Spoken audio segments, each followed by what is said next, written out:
एक बार भगवान शंकर तपस्या से उठे तो माँ पार्वती उनके पास आई और बोली, स्वामी, आप सारा दिन पर्वत पर बैठे रहते हो और मैं सारा दिन घर का कामकाज करती हूँ, भूखी प्यासी बैठी रहती हूँ। आप कुछ नहीं कमाते हो, मैं क्या खाऊं, क्या बच्चों को खिलाऊं? आपने कभी इस ओर ध्यान भी दिया कि परिवार कैसे चलेगा? माँ पार्वती की बातें भगवान शंकर ध्यान से सुन रहे थे। आप मेरी एक बात मानोगे स्वामी? मैंने तुम्हारे साथ फेरे लेते हुए 7 वचन निभाने का वादा किया था। तुम कहो तो मैं तुम्हारी बात अवश्य मानूंगा। तो फिर ठीक है, एक काम करो, आप वृंदावन चले जाओ। एक आपका अपना नंदी बैल तो है ही, और एक बैल आपका वहाँ कन्हैया से मांग लेना। कन्हैया के खेत है, आप वहाँ पर खेती करना और जो फसल उगे उसे ले आना। कुछ तो काम चलेगा। लेकिन एक बात का ध्यान रहे स्वामी, आप वहाँ जाकर कन्हैया से कहना कि आप खेती ऊपर की लोगे और नीचे का हिस्सा कन्हैया को देना। ठीक है देवी पार्वती, मैं अभी नंदी बैल पर बैठकर वृंदावन जाता हूँ। इसके पश्चात भगवान शंकर अपने बैल नंदी पर बैठ गए और कन्हैया जी के पास जाने लगे।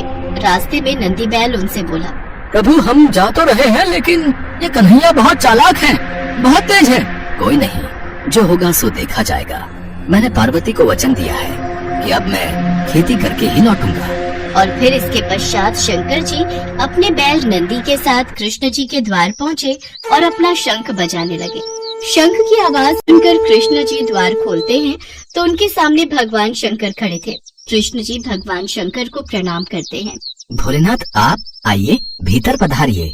अचानक कैसे आना हुआ? मुझे संदेशा भेज देते, मैं आपसे मिलने आ जाता। कन्हैया, मेरा एक काम है जो केवल तुम ही कर सकते हो। हाँ हाँ, बताइए, मैं आपकी किस प्रकार सहायता कर सकता हूँ? मुझे आपके खेतों पर खेती करनी है। एक बैल मेरे पास है और एक बैल आप अपना दे दो और अपने खेत पर मुझे खेती करने के लिए दे दो। क्यों मैया, आपका क्या विचार है? भगवान शंकर हमारे खेतों पर खेती करना चाहते हैं। हाँ, तो कोई बात नहीं, अच्छी बात है, हमें भी बनी बनाई फसल मिल जाएगी। पर मेरी एक शर्त है, खेती में आप जो भी मुझे बोने को कहोगे वो मैं बो दूंगा, पर खेती का ऊपरी हिस्सा मैं रखूंगा। तो आप बताओ मैं क्या बो दूं? ठीक है, मुझे मंजूर है। एक काम करो, आप ना आलू बो दो। ठीक है, फिर मैं फसल तैयार होने के बाद ही आपसे मिलूंगा। इसके बाद शंकर जी बैलों को लेकर खेती करने चले गए। उन्होंने खूब मेहनत से खेती की और आलू उगाए। कुछ दिनों में आलू की फसल पककर तैयार हो गई।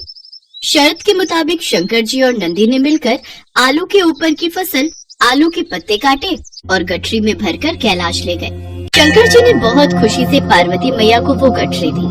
पार्वती मैया ने जब गठरी को खोलकर देखा तो वो हैरान हो गई। उस गठरी में तो पत्ते ही पत्ते थे। प्रभु, आप ये क्या उठा लाए हो? खेती कहाँ है जो आपने की थी?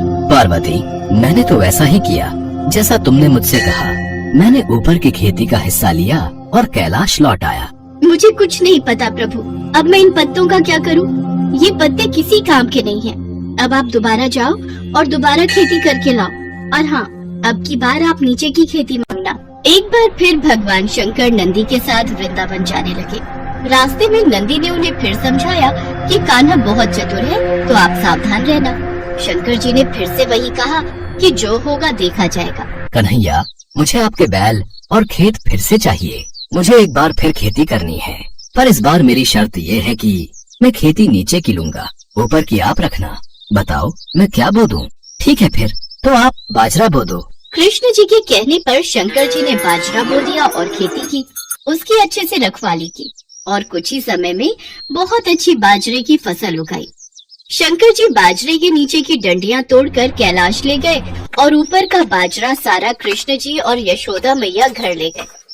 कैलाश पहुंचकर जब शंकर जी ने माता पार्वती को बाजरे के नीचे की डंडियों से भरी गठरी दिखाई तो वो फिर से क्रोधित हो गई। अरे, आप ये क्या ले आए? ये तो घास फूस है, इनका मैं क्या करूँगी? इसमें बाजरे के दाने कहाँ हैं? पार्वती, मुझे तो तुमने कहा कि मैं नीचे की खेती ले आऊं, इसलिए ऊपर की खेती मैंने कन्हैया को दे दी। मुझे कुछ नहीं पता, मैं क्या बनाऊं और क्या खिलाऊं। आप एक बार फिर से जाओ और इस बार कन्हैया से कहना कि ऊपर और नीचे दोनों की खेती आप ही रखोगे। ठीक है पार्वती, जैसा तुम कहो, मैं फिर से जाता हूँ। चलो नंदी। शंकर जी कन्हैया के द्वार पर पहुँचे और उनसे फिर से खेती करने के लिए कहा। कन्हैया, इस बार ऊपर और नीचे दोनों की खेती मैं ही लूंगा। बताओ मुझे क्या बोना है? ठीक है, इसमें मुझे कोई आपत्ति नहीं है। आप इस बार मक्का बोलो। इस बार आप ऊपर और नीचे की खेती ले लेना और जो बचेगा वो मैं रख लूंगा। शंकर जी फिर से खेती करने लगे। कुछ ही समय में मक्का की बहुत अच्छी फसल उगाई। कृष्ण जी यशोदा मैया के साथ मिलकर बीज का हिस्सा यानी कि मक्का तोड़कर घर ले गए और ऊपर और नीचे की फसल भगवान शंकर कैलाश पर्वत पर ले आए।